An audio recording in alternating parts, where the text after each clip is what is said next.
जय श्री कृष्ण। आप सभी का स्वागत है इस YouTube चैनल में। जैसा कि आप सब जानते हैं कि इस YouTube चैनल में ऋग्वेद प्रवचन माला के धारावाहिक के माध्यम से ऋग्वेद का आरंभ से एक एक ऋचा करके बड़े विस्तार से वेदों के लुप्त रहस्यों का अनावरण आदिकालीन गुरु प्रणाली के अनुसार किया जाता है। यदि आप भी वेदों के इन रहस्यों को जानना चाहते हैं तो जरूर इस चैनल को सब्सक्राइब करें। ऋग्वेद, जो कि आत्मा ज्ञान का वेद है, चारों वेदों में प्रथम वेद है। 5 महावाक्यों में चौथे महावाक्य अहम ब्रह्मास्मि का आरंभ इसी ऋग्वेद से होता है, जो कि यज्ञ से संबंधित है। इससे पूर्व के 3 महावाक्य अर्थात तत्वमसि, तेजोस्मि अर्थात तेजः अस्मि और एको ब्रह्म द्वितीयो नास्ति से संबंधित पूर्वोक्त अन्यान्य लीला ग्रंथों का समावेश होता है तथा 5वां और अंतिम महावाक्य सोहम अस्मि के लिए अर्थात सोहम के नाद के साथ ब्रह्म कपाल से निकल अनंत की राह पाने के लिए हमें मूल ग्रंथ प्रकृति को पढ़ना होगा। वेद की प्रत्येक ऋचा त्रिधारात्मक से लेकर सप्तधारात्मक होकर सहस्त्र धारात्मक तक होती है। इसीलिए वेद की प्रत्येक ऋचा आप जिस स्तर पर हो उस स्तर पर आपका मार्गदर्शन करने में समर्थ है। तो आइए इसी के साथ अब हम ऋग्वेद के प्रथम ऋषि मधुछंदा ऋषि के प्रथम सूक्त का सार जाने। हरिओम नारायण। अगनिम ईले पुरोहितम यज्ञस्य देवं ऋत्विजं हूतारं रत्नधातमम् अग्नि पूर्वेभिर ऋषिभिरीडयो नूतनैरुत सा देवा एह वक्षति अग्निरारयमश्नवत् पोषमेव दिवे दिवे यशसं वीरवत्तमम् अग्नेयं यज्ञं अध्वरं विश्वता परिभूरसि सा इत देवेषु गच्छति अग्निर्हूता कविक्रतु सत्यस्य चित्रश्रवस्तमा देवो देवेभिरागम तदं दाशुषे त्वमग्ने भद्रं करिष्यसि तवेतत् सत्यम् अंगिरा उक्त्वाग्ने दिवे दिवे तुषावस्तर धिया वयम नमो भरन्तमसि राजन्तम् अध्वराणाम् गोपामृतस्य दीदिवीम् वर्धमानम् स्वेदमे सा न पितेव सूनवे अग्ने सुपायनो भव सचस्वा न स्वस्ते। तो कल्पना करें कि घना जंगल है, हाँ ये तो गुरुकुल में आपने वेद पढ़ा है ना। अब वो ऋषि वन में कैसे करते हैं वो भी देख लो। हाँ अभी आपने एक ही सूक्त पढ़ा है, चारों वेद पढ़ते ही लपट आर पार चलती है। फिर यदि आप उसे व्यवहार में उतार रहे हैं, उसे अपना विचार बना रहे हैं, तो अपना स्वरूप बना रहे हैं। घना वन है, अभी भोर होने को है, ब्रह्म मुहूर्त है, सर्द हवाएं हैं, यज्ञ कुंड के सामने ऋषि बैठे हैं और इसी सूक्त का जाप कर रहे हैं। आहुतियां बाहर दे रहे हैं, जल स्वयं भीतर है। हाँ दृश्य अंकित करो। हाँ और फिर हम चले पुनः वेद का आरंभ करें। अग्निम ईले पुरोहितम यज्ञस्य देवं ऋत्विजं हूतारं रत्नधातमम् और उसी के साथ स्वाहा और वो आहुति दे रहा। स्वाहा का अर्थ होता है स्व माने आत्मा। अभी पढ़ा है आपको 9वीं ऋचा में, स्व माने आत्मा। कि जो स्वाहा का यहां अर्थ यह है कि ये सामग्री जो मैंने यहां अर्पित करी है, यथा इसको अपनी आत्मा में तन को सामग्री बनाकर अपने आप को जलाया है ना। आत्मा में है ना, मैं स्वयं जला। स्व माने आत्मा। तो आहुति बाहर देने का तात्पर्य ये नहीं है कि मैं बाहर ही स्वाहा कर रहा हूं। स्वाहा का अर्थ यह है कि ये सारा दृश्य मेरे भीतर है और मैं अपने अंतर में अपने को, ये सामग्री जिससे शरीर बना है, इसको भी यज्ञ कर रहा हूं। स्वाहा। आहुति में जो स्वाहा शब्द का प्रयोग करते हैं, लेकिन कालांतर में लोगों ने उसके नए नए अर्थ लगा दिए।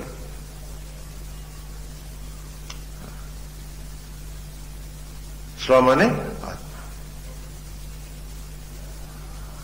तो यहां ऋषि ने पहली ऋचा पढ़ी है, अग्निम ईले पुरोहितम। नहीं दिख रहा है, सारे बैठे आहुति दे रहे उन सर्द हवाओं में भी। अभी वो नहा के निकले हैं, लेकिन उन ऋचाओं के साथ ही साथ उनके बदन भी लपट हो गए।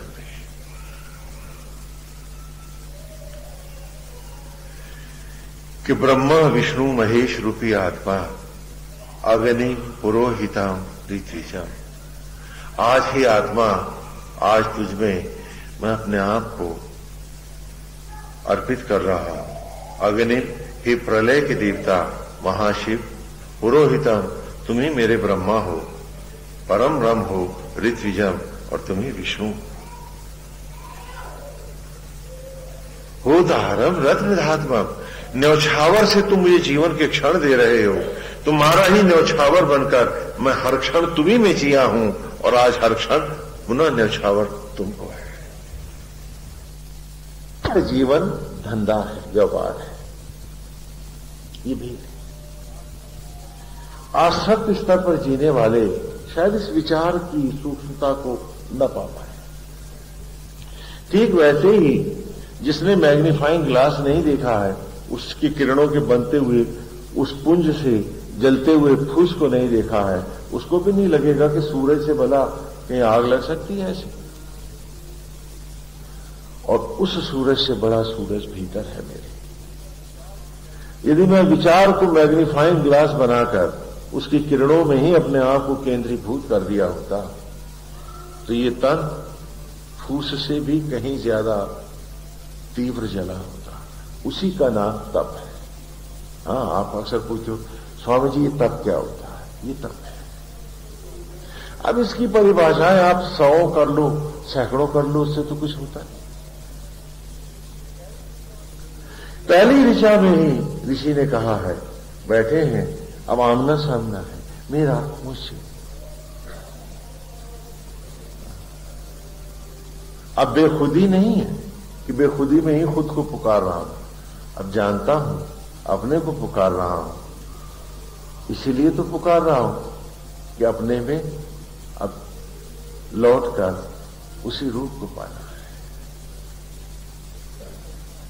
वो पुत्र कैसा जो पिता की शोभाओं से संयुक्त ना हो।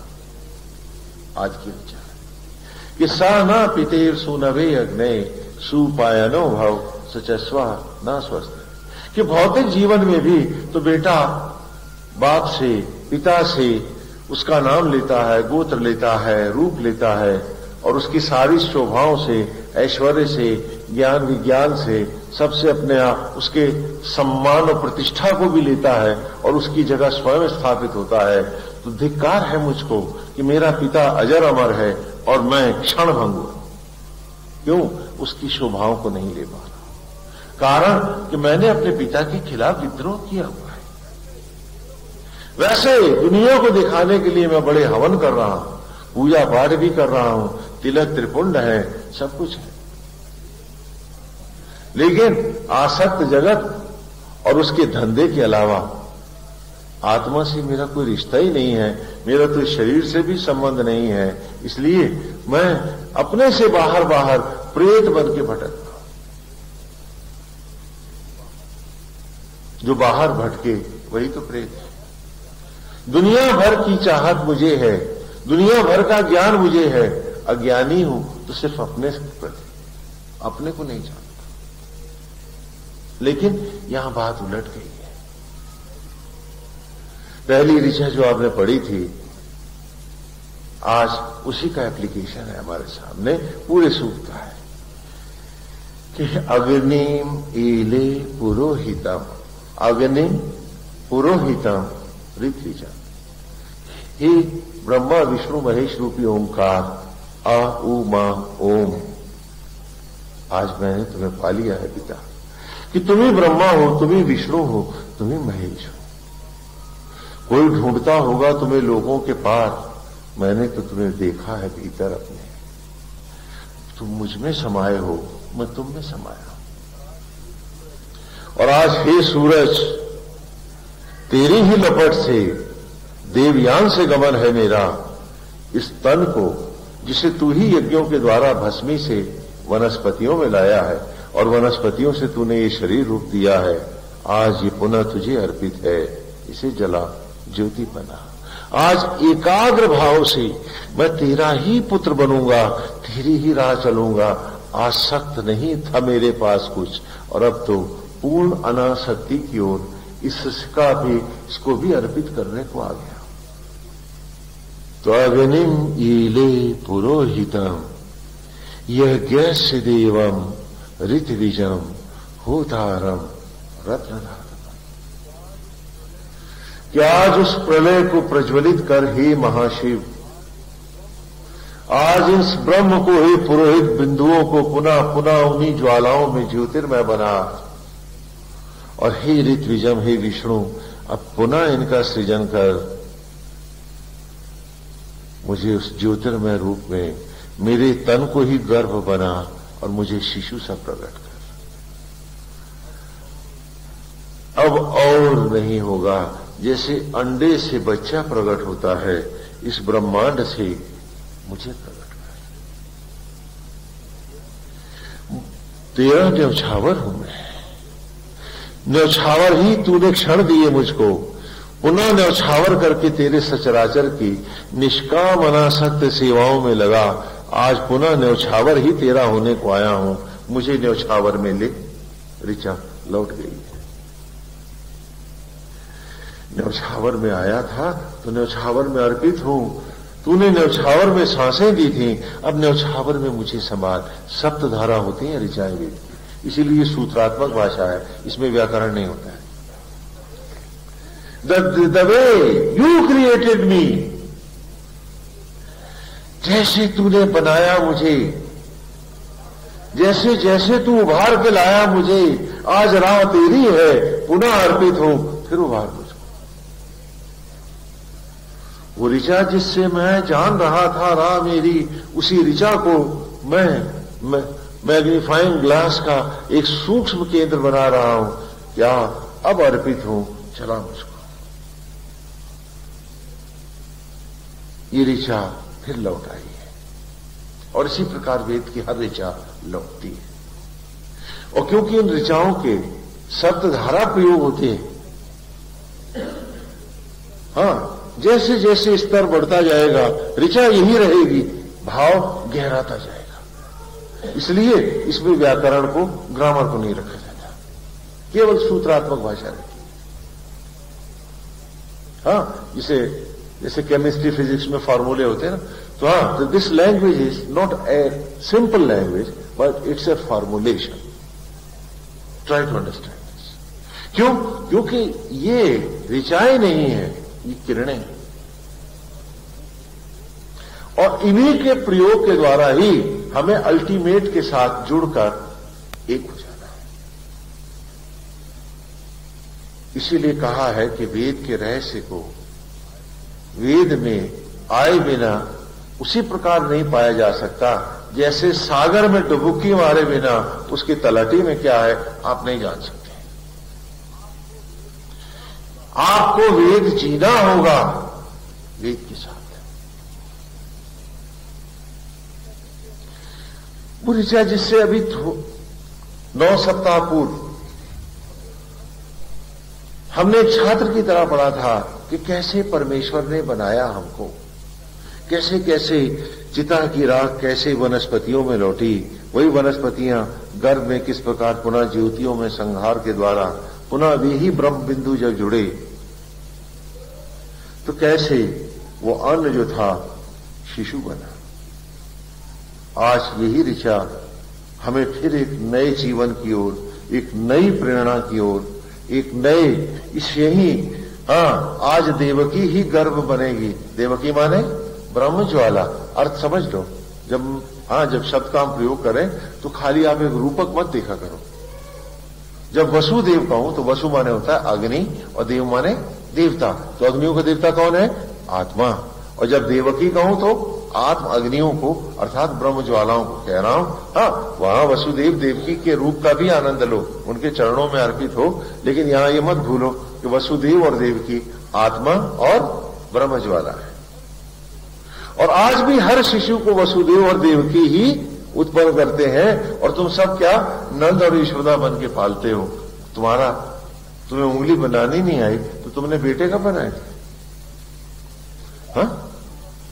क्योंकि नंद और यशोदा को ध्यान नहीं है कि बालक उनका नहीं है, वसुदेव और देवकी का है। अभी सीरियल में आप देख रहे थे ना, आज ही आया था। यशोदा जी बड़ी दुखी है कि मेरा बेटा लिए जा रहा है। आपको भी तो लगता है ना। हर बेटा देवकी का है और वसुदेव पिता है उसका। पालने वाले कौन है? नंद और यशोदा अर्थात आप सब। इसलिए जब भी शब्दों का प्रयोग करूं आप अर्थ सहज ही ले लीजिए। तो कह रहा हूं आत्मा से कि वसुदेव और देवकी बनके तुम इन्हें उभारा था मुझे। तो आज पुनः इसी ऋचा में कह रहा हूं कि प्रलय जगा, बिंदुओं को जला, पुनः सृजन कर रहे ऋत्विजम। और मुझे अपने ही इस देवकी के इस ज्योतिर्मय गर्भ से एक बार ज्योतिर्मय स्वरूप बना के फिर प्रकट कर। जैसे ग्रहों और नक्षत्रों को ज्योति प्रदान कर गगन में स्थापित किया है, जो वो है सो मैं भी तो हूं। तो हे पिता आज मुझे भी ग्रहण कर।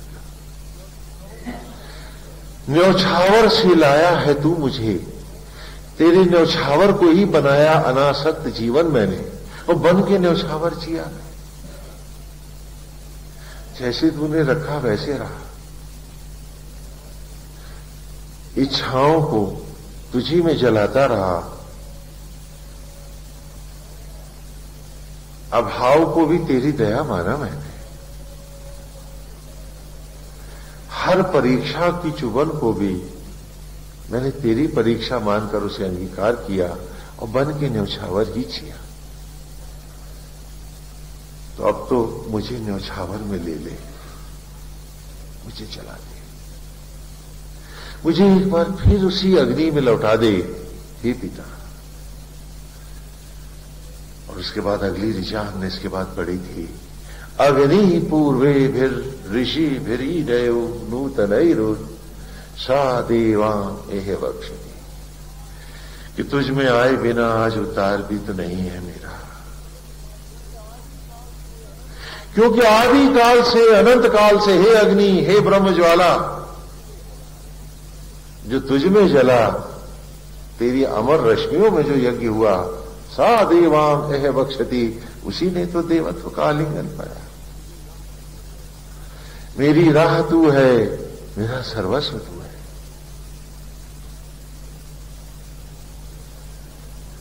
आज जला दे मुझे, उन्हीं लपटों में लौटा दे मुझे। आज समर्पण है मेरा। देख रहे हैं ऋचा कब क्या पढ़ी थी, ऋचा आप क्या कह रही, इसलिए इसमें व्याकरण नहीं है, नो ग्रामर। इसलिए विद्वान का यहां काम नहीं है, ये दृष्टा की भाषा है। इसीलिए बाकी भाष्यकारों को भी पढ़ते रहना, पता चल जाएगा कि वेद क्या है, क्या वो विद्वता का ग्रंथ है या अंतर की दृष्टि है, भीतर की आंख है। अग्नि पूर्वे भी, हे ब्रह्म ज्वाला, पूर्वे भी, इससे पूर्व काल में भी, अनंत कालों से ऋषि भी, जिन साधकों ने तन सामग्री को आप ज्वालाओं में यज्ञ करने वाले ऋषियों ने, ऋषि भी नूतन रुत, तेरी अमर होती इन रश्मियों में अर्पित किया स्वयं को, जलाया स्वयं को। सा देवां एह बक्षति, वे ही उस देवत्व को पाए वही देवत्व का आलिंगन कर पाए तो आज अर्पित हूं तुझे, मुझे अपनी अमर रश्मियों में जला दे। भले सामग्री इस बाहर के यज्ञ को है, लेकिन हे मां, हे अग्नि प्रज्वलित हो और मेरा रोम रोम तुझ में जल जाए, यज्ञ हो जाए। अग्नि पूर्वी फिर ऋषि भिरीटयो नूतनैरुद सा देवा एह बक्षति। आज मेरा आलिंगन हो इन ज्वालाओं में, मुझे अपने में ग्रहण कर, चला मुझको। अग्निनारहिमश्रवत् पोषमेव दिवे दिवे यशसम वीरवत्तमम। इन्हीं ब्रह्म ज्वालाओं से ही क्षण क्षण पोषण पाया है, क्षण क्षण समर्पित हुआ हूं मैं, इन्हीं में जला हूं मैं, एक यशस्वी और वीर की भांति सिर्फ हे आत्मा तेरा ही होकर जिया हूं मैं। अहो तो फिर आज देर क्यों? आज आहुतियां बाहर जल रही हैं, लपट भीतर चले। आज तो लपटे मेरे रोम रोम से प्रस्फुटित हो। स्वाहा सामग्री बाहर है, समर्पण आत्मा को है। स्वाहा ने आत्मा, आत्मा में आ रहा हूं मैं। आप बाहर के यज्ञ करके चले जाते हैं, आप सोचते हैं आपने बड़ा पुण्य कमाया है। बस हाँ ठीक है, कमाया है। Something is better than nothing, but something is not everything. Do remember.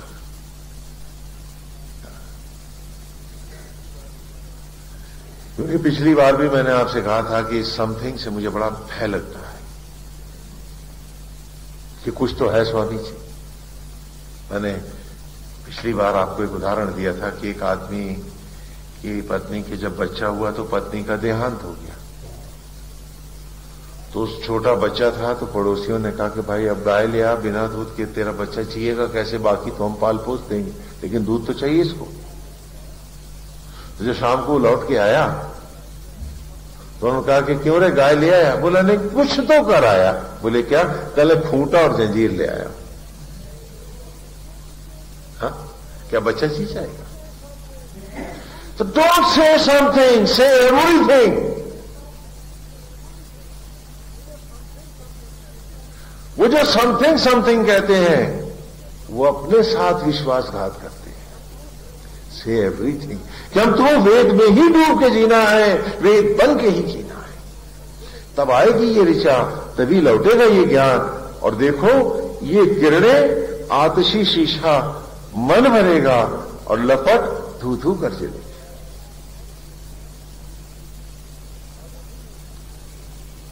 अग्नि पूर्वे फिर ऋषि फिरी दयो नूतनैरुद सा देवा क्या आज लपट उठे हे अग्नि, जैसे पूर्व काल में तूने ऋषियों को मोक्ष दिया है, आज मेरे अंतर में भी प्रज्वलित हो जा। आहुति बाहर है, लपट यहां उठे।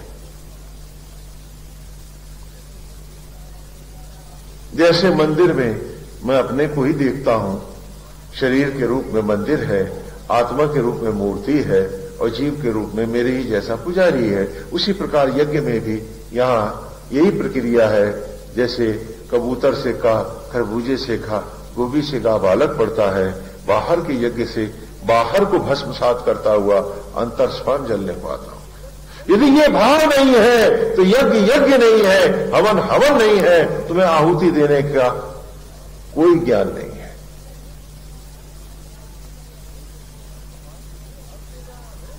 तो कहा अग्निना रहिमश्रवत् पोषमेव दिवे दिवे यशसम वीरवत्तमम, कि जो जो सामग्रियां चली है तुझमें उन्हीं को तूने ज्योति बनकर उभारा है। आज क्षण क्षण में सामग्री हूं तेरा, जला मुझे, क्योंकि मैं ऐसे ही जिया हूं। अब तो अंगीकार कर मुझे, मेरे पास कोई आसक्त जगत नहीं है। मैंने हर रूप को नारायण का बनाया रूप जाना है। जात पात संप्रदाय भेद जगत का ज्ञान मुझे छुआ नहीं है। किसी से इच्छा नहीं करूंगा तो फिर तेरे से हट के कोई इच्छा भी नहीं रखी है। अब जब समय आया है तो मैं अग्नि पितृयान से नहीं, हे देव तुम्ही से तो लूंगा, क्योंकि तुम्ही में समर्पित होगी चाहिए। आज जला दो मुझे, क्योंकि अब इन सर्द हवाओं की बर्फ भी छू नहीं रही है। लपटों को आने दो, कुछ और लपट हो जाने दो। जो ब्रह्म मुहूर्त का सूर्य उगेगा वो देखेगा एक रूप नया। हे ज्वाला, हे ब्रह्म अग्नि, सामग्री बाहर जल रही है, मुझे आज भीतर ले जला, और इसी को पुनः देवकी बना। देह को प्रकृति देवकी बने, आत्मा वसुदेव हो, और इसी में यज्ञ होकर रूप प्रकट हो एक नया। और तब कहा, अग्ने यम यज्ञम अध्वरम विश्वता परिभूरसी सा इत देवेशु गच्छति।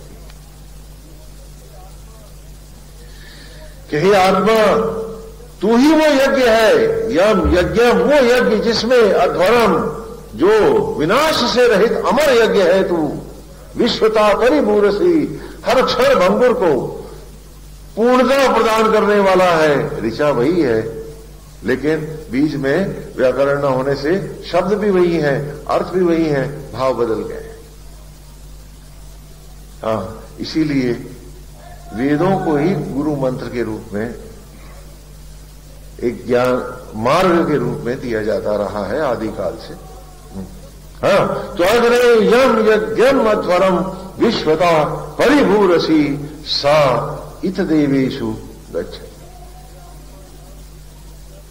हे आत्मा, यम जिस यज्ञ में अध्वरम अजर अमर होने वाले इस यज्ञ में विश्वता परिभूरसी, जो सचराचर प्रकट हो रहा है, जो इसी यज्ञ में आज जलूंगा मैं, तभी तो इस प्रकार देवत्व को पाऊंगा। तो आज आगे बढ़, जला मुझे। आहुतियां बाहर के यज्ञ को हैं और संपूर्ण आहुति स्वयं हूं। आज देवकी में, ब्रह्म अग्नियों में, देवकी की लपटों में।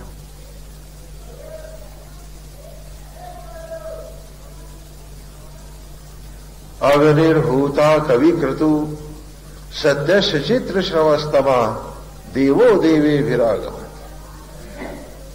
कि उस परमेश्वर ने, अग्निर्हूता ने, कवि क्रतु आत्मा होकर आत्म यज्ञों के द्वारा जो बनाया है मुझे, सत्य से चित्र शवस्तमा, आज इसी में सारी प्रकृति को पुनः चित्रित करने के लिए मुझे आहूत करना होगा, जलाना होगा। आज मैं जल जाऊंगा, इसमें लपट बनूंगा। अग्निर्हूता, अग्निर्हूता संपूर्ण यज्ञों को करने वाला परमेश्वर। कवि क्रतु, कवि माने आत्मा, आत्मा होकर आत्म यज्ञों के द्वारा सत्य सचित्र शवस्तमा, सत्य माने यहां प्रकृति है, सच झूठ ना समझ लीजिएगा। सत्य सचित्र शवस्तमा, जिस प्रकार प्रकृति को, अर्थात इन ब्रह्म कणों को, इन बिंदुओं को चित्रित करता है, रूपकों में ढालता है आपके आपके, और श्रवस्तमा, और जीवन से परिपूर्ण करता है। आज उसी यज्ञ में मैं अपने को एक बार फिर यज्ञ करता हूं। देवो देवे विरागमत, और इसी में यज्ञ करके आज मैं उस देवत्व की ओर जाने को आता हूं। इसलिए हे यज्ञ जलाओ, मुझे ग्रहण करो। आज लपट उठे, सब कुछ ज्योति ज्योति हो जाए, संबंध सब शेष है, एक देवकी भर है और वसुदेव है, सब चल जाए।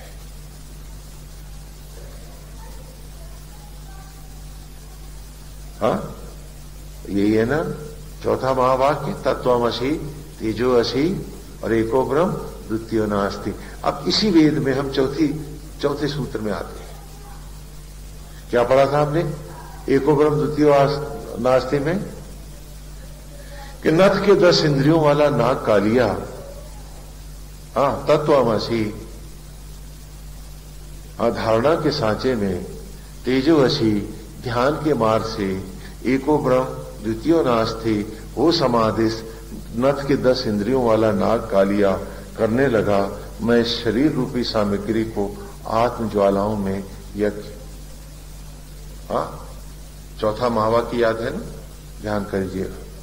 करने लगा मैं तन रूपी सामग्री को ब्रह्म ज्वालाओं में यज्ञ होकर, सामग्री यज्ञ आत्म ज्वालाओं में, लौटती हिरण्य धाराओं में, गोल्डन फ्लेम्स में, धारणा के सांचे में जमने लगी, ढलने लगी। मेरे ही शरीर में मैं पुत्र बन जन्मने लगा। तब जाना मैंने, मैं ही माता हूं देवकी रूप, मैं ही पिता हूं वसुदेव रूप, और जन्मता पुत्र कृष्ण मैं ही तो क्या प्रसव की पीड़ा है ये, प्रसव का आनंद है, मेरे ही शरीर में जन्म ले रहा हूं मैं। अहम ब्रह्मास्मि, अहम ब्रह्मास्मि, अहम ब्रह्मास्मि। तो आज ये एक एक ऋचा इन पांचों धाराओं में चलती है, और इसके ऊपर दो धाराएं हैं जो समय आने पर आपको भीतर से मिल जाएंगी। मुझे देने का आपको अधिकार नहीं है। क्यों? क्योंकि अभी ग्रह्यता का भेद है, आप उसको ग्रहण करने के योग्य नहीं है। जिस दिन होंगे मिल जाएगा। 5 स्तर तक हम पढ़ाएंगे, 2 स्तर आपको स्वयं तप के द्वारा खोजने होंगे। हाँ, तो कहा कि अग्निर्होता कवि क्रतु, उस परमेश्वर ने जैसे यज्ञों के द्वारा सचराचर को रचा, उसी यज्ञ में जलूंगा। आत्मा में जब तक यज्ञ नहीं होगा देवत्व कैसे पाऊंगा? तो आज मैं जल रहा हूं भीतर अपने, वो देवत्व ही मेरी राह है। देवकी के गर्भ में एक बार फिर मैं तिरोहित हो रहा हूं, बिंदु बिंदु में जा रहा हूं, यज्ञ हो रहा हूं, ज्योति में लौट रहा हूं। इसका नाम तप है। जब क्रोध से चेहरा पीला होता है लाल होता है, क्रोध से चेहरा तुम्हारा, भय से सिकुड़ के पीला होता है, तो लपटों के ध्यान में कैसा होगा? सोचो सोचो। क्योंकि विचार ही तुम हो। ये विचार जब देह से अद्वैत करे तो ऋषि हो तुम, ये नाम है तुम्हारा। जब यही विचार आत्मा से अद्वैत करे तो देव हो तुम। और यही विचार जब शरीर और आत्मा दोनों को भुलाकर केवल विषयांत जगत में भटकता रहे, आसक्त जगत में भटकता रहे, दुनिया भर के राग द्वेष में पड़ा रहे, तो क्या हो? प्रेत हो तुम, पिशाच हो। तो कहा हर क्षण जो बदलता रूप है वो जीव तेरा है। जब जब जो विचार है वही वही तुम्हारा रूप है। इसलिए भय के आते ही ये सिकुड़ा और पीला है, क्रोध के आते ही ये तमतमाया हुआ है, डर के आते ही, चोरी पकड़े जाते ही ये भुसभुसा हो जाता है, किसी की निंदा में ये एकदम सड़ा हुआ बन जाता है। आप देख नहीं पाते हो निंदा करते वक्त, आपके चेहरे की वो कालिमा होती है, शायद घूरा भी आपको देख के शर्मा आ जाए जब आप किसी की बुराई सोच रहे होते हो या निंदा कर रहे होते हो। क्यों? जो आप कर रहे होते हो वही तो आप सोच रहे होते हो, और जो आप सोच रहे हो वही तो आपका विचार है, तो वही तो आपका चेहरा होगा। बोलो, समझ में आता? तो आज सारे विचार रूप में जो हो, आज उस सूर्य की ज्योतियों के सामने एक आतशी शीशा बनकर केंद्रीभूत हो वेद में, कि इस किरण से सब कुछ जलेगा। जैसे मैग्नीफाइंग ग्लास के लगाते ही सारा भूत जलने लगता है जब सूरज के सामने किरणों को एक जगह हम इकट्ठा करते हैं। क्या वहां आग होती है? बोलो, बीच में हाथ मार के देखो, कोई गर्मी है क्या? लेकिन उस पॉइंट पर लपट उठ जाती है। तो ठीक इसी प्रकार जब मैं अपनी ही अंतरात्मा पर केंद्रीभूत होता हूं तो जगमग ज्योतियां प्रज्वलित हो जाती हैं और हर ओर लपटें फैल जाती हैं। ये वेद का, ये विचार का एक अलौकिक तांडव होता है प्रलयंकर रुद्र का, हर ओर लपट ही लपट होती है। हाँ, इसलिए कहा कि अग्निर्होता कवि क्रतु सत्य चित्र शवस्तमा देवो देवी निरागमन, कि उस अग्निर्होता ने, परमेश्वर ने, कवि क्रतु आत्मा होकर आत्म यज्ञों के द्वारा जिस प्रकार सत्य से चित्र श्रवस्तमा, सत्य उस प्रकृति को जो रूपों में चित्रित करता गया है, नाना रूपों में प्रकट करता गया है, श्रवस्तमा उसे जीवन और धड़कन से परिपूर्ण करता गया है, उसी राह में मोक्ष छिपा है तुम्हारा। तुम्हें भी वहीं यज्ञ होना होगा, लौट अपनी ही ब्रह्म ज्वालाओं में अपने को आहूत करना होगा। जो करेगा ऐसा देवो देवे भी आगमन, वही ऐसा देव ज्ञानी ही उस देवत्व को आएगा, और जो आसक्त जगत में रह जाएगा उसे तो फिर भटकने जाना ही होगा। जैसे छोटे बच्चे को खेलना जरूरी है, उसकी अल्लड़ता भी अच्छी लगती है, चपलता भी अच्छी लगती है, लेकिन युवावस्था मर्यादित ना हो तो व्यक्ति लांछित होता है। अब वो बचपन की हरकतें अगर वो जवानी में करता है तो लोग उसे दूषित कहते हैं। अवस्था के साथ होता है। प्रौढ़ावस्था में युवावस्था की आसक्ति कलंक लगती है, और वृद्धावस्था में मेरा इस जगत के साथ आसक्त होना महाकलंक है, महाअभिशाप है। और जो अभी से नहीं तोड़ेगा अपने को, वो कैसे टूट पाएगा इस आसक्त जगत से। आज आप कलंकों को वरदान मानते हैं, ये दुर्भाग्य है आपका। वेद की राह जाने वाले स्थिति प्रज्ञ होते हैं, तटस्थ होते हैं, कि घर में है तो यथा सेवा निर्वाह कर देंगे, लेकिन लिपटेंगे, जुड़ेंगे नहीं। जुड़ना तो अपनी ही अंतरात्मा से है, सेवा तुम करा। मेरा तेरा और ये सब नहीं करेंगे, हम तो सीए राममय सब में सचमुच राम देखेंगे। अब ये सब गंदगी भेदभाव की हमें बताओ मत, क्योंकि हम किसी की अतृप्तियों को हम कहां से भर सकते हैं जब परमेश्वर ही हमारा पिता ही नहीं भर पाया। हाँ, उसने पृथ्वी भर दी जीवों से, पेड़ों से, पशु पक्षियों से, सागर भर दिया नक्षत्र और सितारों से। ऐसा बलशाली परमेश्वर क्या एक व्यक्ति के मन की भूख भर पाया? तो जहां वो नहीं भर पाया तो मैं कहां से मैं और मेरों की अतृप्तियों को पूरा करता फिरूंगा? मुझे इससे कुछ लेना देना नहीं। और पेट की भूख वही भरता है। मेरा निमित्त धर्म है, ईमानदारी से कर्तव्यनिष्ठ होकर सबके साथ जीऊंगा। घर में रहूंगा, घर की सेवा करूंगा, बाहर निकलूंगा, समाज की सेवा उसी भाव से करूंगा। और जब वन में आऊंगा तो जीव मात्र के प्रति यही समर्पित भाव और सेवा होगी, और इच्छा सिर्फ एक अंतरात्मा से होगी और किसी से नहीं होगी। जेहि विधि राखे राम, क्या इतना अभ्यास भी हम नहीं कर सकते? तो फिर वेद की राह चलेंगे कैसे? फिर ये वेद सुनकर भी हम नहीं सुन पाएंगे, और उस लपट का दर्शन हम कहां कर पाएंगे भीतर अपने? मैग्नीफाइंग गिलास एक मुर्दा शीशा दिखा देगा कि लपट है उस सूरज में से आती किरणों में, और ऐसे हजार सूरज को रोशनी देने वाले आत्मा के सामने तुम एक किरण न बना पाए, क्या योग्यता है तुम्हारी? क्यों? क्योंकि तुम भटके हुए थे, विचारों में फैले हुए थे सचराचर में, तुम केंद्रीभूत हो ही नहीं सकते थे, तुम एकाग्र हो ही नहीं पा रहे थे। सिर्फ विद्वता के लिए तुम खाली दर्शन को बटोर रहे थे। फलाने ने ये कहा स्वामी जी, फलाने ने ये लिखा, पूछ इससे तेरा कल्याण क्या?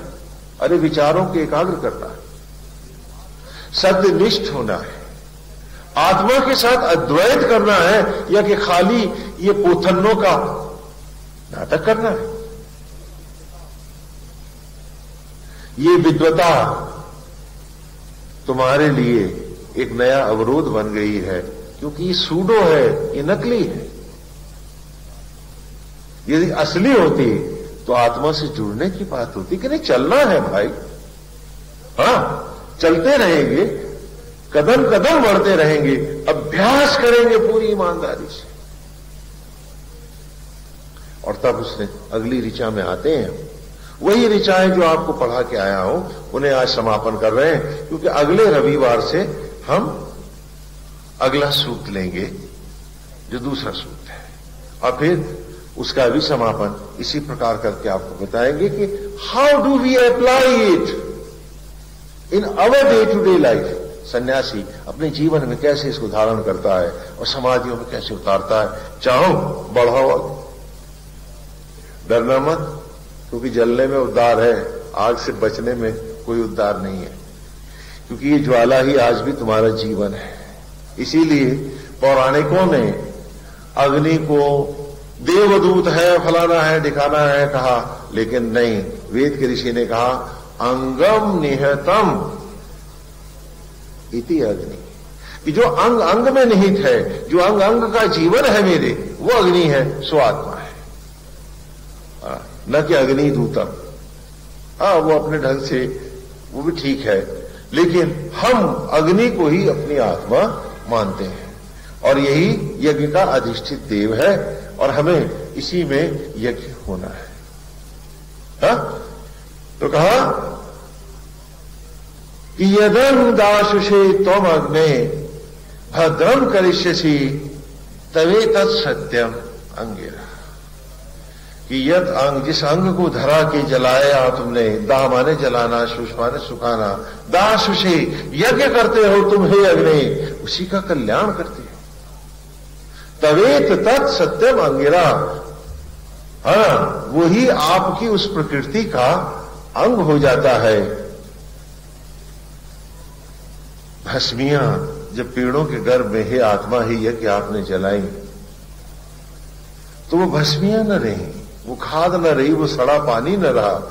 तवेत तत् सत्यम अंगिरा, आपकी उस प्रकृति का वो अंग हो गया, जिस पेड़ की आप आत्मा थे, वो फल हो गया, उसकी पत्ती बन गया। जिस अन्न को आत्मा होकर यज्ञ किया, जलाया आपने देह में, बन के वसुदेव और देवकी यज्ञ किया उसका, तवेत तत्सत्यम अंगिरा, वो आपकी उस प्रकृति का अंग बन गया, जिस देह की आप आत्मा थे, उसी देह के रक्त बिंदुओं में बदल गर्भ में शिशु हो गया। तो हे आत्मा, हे यज्ञ, हे प्रदीप्त, जैसे यज्ञों के द्वारा तुम लाए थे मुझे, आज एक यज्ञ होगा। आज स्वाहा बाहर गा रहा हूं, सामग्री बाहर अर्पित कर रहा हूं, और सामग्री बात स्वयं अर्पित हूं। हे ब्रह्म ज्वाला, तुम में आज यज्ञ हो मेरा। यदंग दाशुषे, जिस अंग को जलाते हो, कल्याण करते हो, तो आज मेरा भी कल्याण करो। मुझे अपनी ही अग्नियों में लो, जलाओ, यज्ञ करो। आज मैं आप में आना चाहता हूं, आज आप ही में समाना चाहता हूं। आज यज्ञ हो मेरा ब्रह्म ज्वालाओं। और तब अगली ऋचा में हमने पढ़ा था कि उक्त्वाग्ने दिवे दिवे दोषावस्तर धिया वयम नमो भरंत एमसि, कि उक्त्वाग्ने, जब जब तुम में व्याप्त हुए हम, हे आत्मा, हे यज्ञ, हे अग्ने, दोषावस्था, कलुषता के बिस्तरों पर सोने वाले हम, दुर्गंध थे, नालियों का पानी थे, सड़ा हुआ गोबर था ये तन मेरा, वो दुर्गंध था, घूरा था, मैं समाज के बाहर बहिष्कृत होकर पड़ा हुआ। लेकिन हे आत्मा, तुम्हारी अग्नियों ने जब मुझे जलाया, यज्ञ किया, तो दुर्गंध से सुगंध बना, पावन फलों में और सुंदर फूलों में आया, सुगंधित पुष्पों में आया, महक उठा मुझसे सारा वातावरण। और उन्हीं वनस्पतियों को, हे यज्ञ, जब तुमने आत्मस्थ होकर मुझे ग्रहण किया, जलाया, तो मैं किसी के घर में नवजात शिशु बनकर उभर आया, सूरज की पहली किरण सा मुस्कुरा उठा था। तो यदं दाशुषे त्वम अग्ने, जिस अंग को जलाते हो उसी का कल्याण करते हो। जला जला करके ही तो उभारा तुमने मुझे, नहीं जलाओगे मुझको अपने ही ज्वालाओं में, तो मेरा उद्धार होगा कैसे। उक्त्वाग्ने दिवे दिवे दोषावस्तर धिया वयम नमो भरंत एमसि, कि तुम में आज अपने आप को मैं जलाने आया हूं। उप माने व्याप्त होना, व्याप्त करने आया हूं तुम में, हे अग्नि, हे आत्मा। दोषावस्था धिया वयम, जितनी कलुषता और अज्ञान मुझ में है, आज उस सबको भी तुझी में जलाने आया हूं। तरीत तत्स, हाँ, अब मुझे आज तुम मुझे अंगीकार करो। नमो भरन तैमसी, हे भरतार, आज मैं तुम्हें नमस्कार कर रहा हूं, तुम्हें समर्पित हो रहा हूं, मुझे जलाओ, मुझे अपने में ग्रहण करो। और तब अगली ऋचा में आप सब ने वेद के उन रहस्यों को जाना था। अगली ऋचा में हमने लिया था कि ग्रहों और नक्षत्रों को राजंतम अध्वराणाम गोपाम ऋतस्य दीदिवीम वर्धमानम स्वेदमे। राजंतम, हे ज्योतियों के अनन्य पुंज, वर्धमान हे विष्णु, गोपाम ऋतस्य दीदिवीम, ग्रहों और नक्षत्रों को ज्योतिर्मय बनाकर गगन में प्रतिष्ठित कर और उन्हें ज्योतियों में, अमर ज्योतियों से युक्त कर सदा टिमटिमाने वाले, जगमगाने वाले हे नारायण, स्वेद हमें भी अपने उन आत्म ज्योतियों से संयुक्त करो, हमें उससे जोड़ दो। ऋचा से पहले जाना हमने कि कैसे करते हो तुम, और उसी ऋचा से पुकारते हैं कि अब फिर करो तुम। हम अर्पित हैं तुमको। क्यों? क्योंकि हम जो विचार हैं एकाग्र हैं, हमारे पास कोई आसक्ति नहीं है, अब कोई थोथा ज्ञान नहीं है, हमारे पास भाव है, हमारे पास समर्पण है, त्याग है, और एकांगी रूप से हम आपको अर्पित हैं।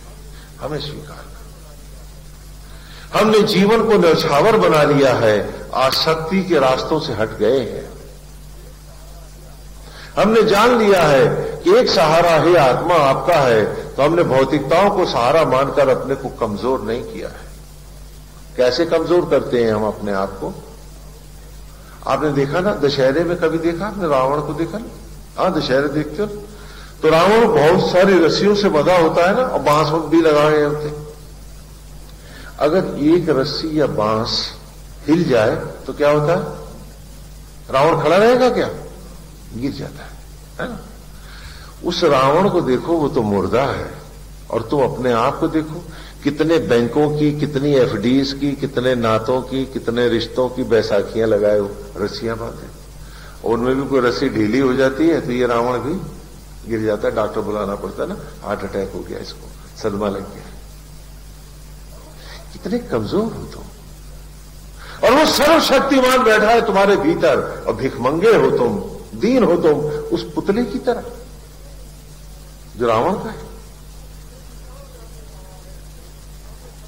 तो इन ऋचाओं में हमने कहा है कि नहीं, हमने संसार को सहारा नहीं लिया है, ब्रह्म दंड है, ये आत्मा तू ही दंड है, तू ही लाठी है, तू ही सहारा है, आज तुझे ही हमने अंगीकार किया है। और तब आज की ऋचा आई, सा न पितेव सूनवे अग्ने सुपायनो भव सचस्वा न स्वस्थ है। कि जिस प्रकार पिता अपने पुत्र को सारी शोभाएं प्रदान करता है, नाम देता है, गोत्र देता है, मकान देता है, अपना सम्मान, सामाजिक प्रतिष्ठा देता है, ज्ञान देता है, आशीर्वाद देता है, सब कुछ देता है, और अपने बेटे को अपने स्थान पर प्रतिष्ठित करता है। जब कोई मर जाता है तो आप भी तो पगड़ी की रस्म करते हैं ना, वही बात यहां भी कहना। तो हे पिता, हम तो एकांगी रूप से अब आपको अर्पित हो गए, आप ही के पुत्र हैं, तो सचस्वा न स्वस्थ है, हमें हमारी ही आत्मज्वालाओं से जोड़ दो, एक लपट बना दो, एक लपट उठा दो कि सब कुछ जल जाए, सब ज्योति ज्योति हो जाए। आज ऐसी लीला करो तुम कुछ। तो यदंग दाशुषी तुम अग्नि, जैसे जलाते रहे हो तुम हमको हे अग्नि, आज उसी प्रकार सा न पितेव सूनवे अग्नि, उसी प्रकार जैसे यज्ञों के द्वारा हमें उत्पन्न करते रहे हो पिता, आज पुनः उन यज्ञ की ज्वालाओं में हमको जलाओ, आहूत करो। और आप ये दृश्य देखो कि आहूतियां सामग्री के साथ बाहर चल रही हैं, लेकिन ऋषि सारे के सारे उस वन में अग्नियों के सन्मुख यज्ञ करते लपट भीतर भीतर हो रहे हैं। क्यों? कि यज्ञ तो उनके भीतर हो रहे हैं, उससे भाव लेकर वो अपने अंतर में स्वयं चल रहे हैं। आज वेद का पहला सूक्त जो 9 ऋचाओं का है उसका समापन हुआ है। और पहले सूक्त में ही हम बच्चों को भी पढ़ाते थे, लॉर्ड गुरुकुल में आते हैं कि जो आचार्य आए हैं, जो यज्ञ कराने यज्ञ के आचार्य आए हैं, जो वो क्या है, वो उनको आत्मा की भांति ग्रहण करो, अन्यथा आत्मा ही यज्ञ का आचार्य है। अगली बार से हम उपाचार्य की स्तुति करेंगे और फिर उसे अपने भीतर खोजेंगे, क्योंकि आचार्य और उपाचार्य यज्ञ में 2 होते हैं। तो अगली ऋचाओं में हम उपाचार्य से मिलेंगे। इन 9 ऋचाओं में हमने आचार्य का दर्शन पाया है और बड़ी ईमानदारी से हम संकल्प ले रहे हैं कि हे आत्मा, हे यज्ञ, हम आप ही को अर्पित होकर जिएंगे। और बहुत आसान है तरीका भी, हमने आपको पहले भी बताया था कि हरि व्यापक सर्वत्र समाना, भाव से प्रकट होए मैं जाना। ये सुना है ना कि भगवान तो भाव से प्रकट होते हैं, हमें उनको अपने अंतर में नारायण को प्रकट करना है। और कहा कि प्रभु की मूरत कैसी, कहा भक्त की भावना जैसी। तो भगवान की सुंदर एक महिमामयी छवि लें, उसकी मनोहारी छवि में बसकर जीने का अभ्यास करें। ये आरंभ है, गुरुकुल में हम बच्चों से कराते हैं। आपको भी भगवान के सुंदर रूप में बसना होगा, फिर वो रूप सांचा बनेगा, वही भीतर होगा, उसी सांचे में ही ब्रह्म ज्वालाएं और आत्मा हमको यज्ञ करेगा और ब्रह्मांड से ज्योतिर्मय रूप देगा। यही मार्ग है हमारा, ऐसे ही चलना है हमको।